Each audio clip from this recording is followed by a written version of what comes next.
Now been 2 weeks since Rhode Island entered phase 2 of the governor's reopening plan. Yesterday, data from the Rhode Island Department of Health showed the Ocean State hit a testing milestone. And the share of all tests that came back positive dipped below 2% since the pandemic first broke out. Alexandra Leslie is joining us now. And Alex, what does this really mean as we're halfway to phase 3?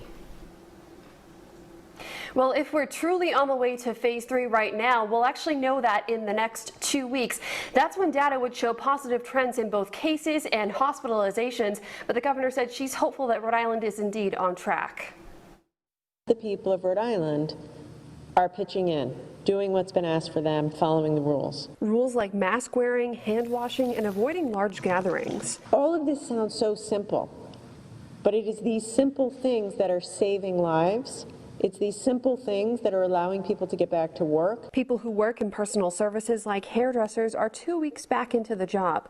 It's these folks plus restaurant workers, bus drivers, childcare workers, and anyone that went to a protest that Governor Raimondo is asking to get tested, even if they don't have symptoms. Unfortunately, it's going slower than we need it to be going. But you'd be pitching in to help the state be safer. Think of it as your duty to Rhode Island.